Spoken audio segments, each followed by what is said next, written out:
Hi, I'm Graham Blackburn, and in this episode, we're going to be talking about molding planes and spring.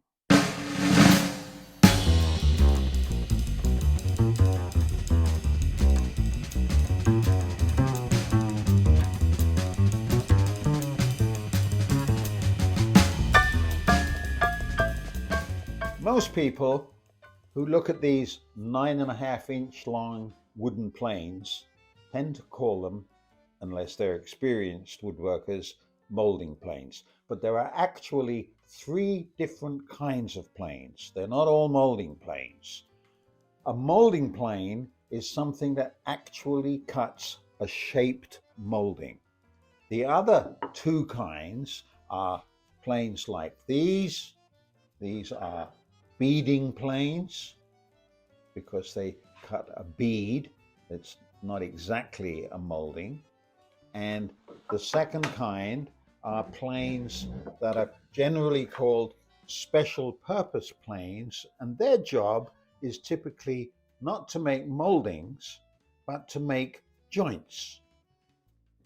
Here is a very old plane that, if you didn't know, you might call a molding plane, that was actually made way back in the 18th century, and it's designed to cut a groove across a board.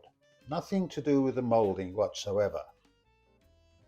This plane, as it happens, was actually made in a shop by a man called Maddox, who lived in London next to the famous cabinet maker Thomas Chippendale. Anyway, we're going to talk about molding planes, true molding planes that make an actual molding, like this plane here that actually cuts a molding that's known as a thumbnail molding, and the special thing that you have to do if you want these planes to work. So here's a piece of wood. You can imagine that this might be a longer piece that I was going to use as the base of a chest or the side of a cabinet, and I want to put on a thumbnail molding. So I put the plane on the wood, but the thing that is different between this plane and the special purpose planes that I showed you before and the beading planes is that the majority of molding planes are designed to be held at an angle known as the spring angle. And it's all to do with the geometry of the plane and what makes the blade cut most efficiently. How do you know what the angle of spring is? Well, if you look very closely at the plane, you can see two things. The first thing that you'll notice is that the fence is not vertical, it's at an angle.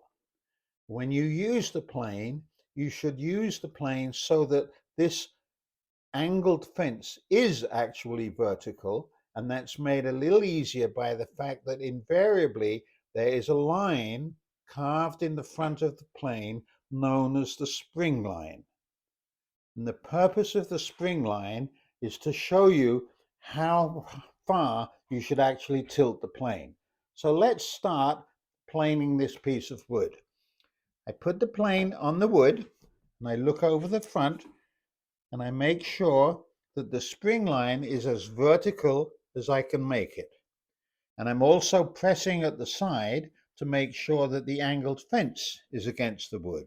Now, when I take a shaving, I start to make the actual molding.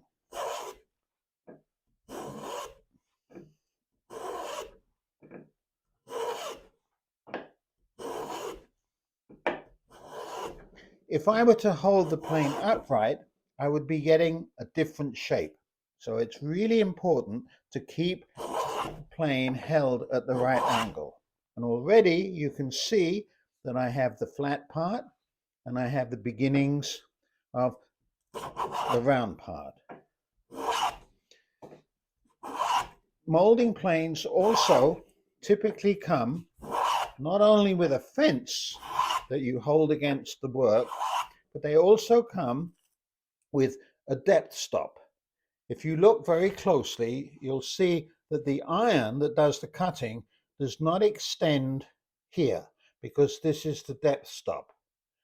And when I get to the point where the depth stop is preventing the iron from cutting anymore, I know automatically that I've now produced the perfect proportioned molding. And I think we're almost there at this point. Now I can't take any more shavings, and I know that this molding is now perfect. By contrast, a plane that's not a molding plane, like this beading plane, which is actually very, very old, and you can usually tell how old these planes are by looking up in published books the picture of the maker's imprint on the front. And also, the other way to identify how old these planes are is by the shape of the actual wedge. Because although the vast majority of these planes, special purpose planes, molding planes, beading planes, were all 9.5 inches long, each maker had his own unique profile for the wedge. Anyway, this plane was made by George Darby in Birmingham, England in 1764, and it still works perfectly. But since it's not a molding plane, it has no spring line, and I'm going to hold it upright. So watch how this plane works.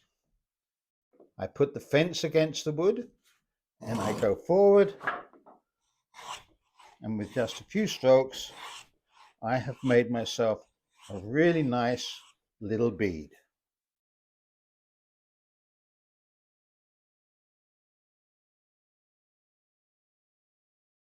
The George Darby plane is admittedly a very small bead. A more common size bead is this one here. And most beading planes have the size of the bead that they cut stamped on the back. So if you look closely, you can see that this will cut a more standard size bead, 3/8 of an inch wide. So let's see how this works. Unlike the molding plane, we hold it upright. We start at the end and we simply make a few strokes until the depth stop hits the wood, and we will have our perfect bead. Almost there, one more. And I think that's pretty good.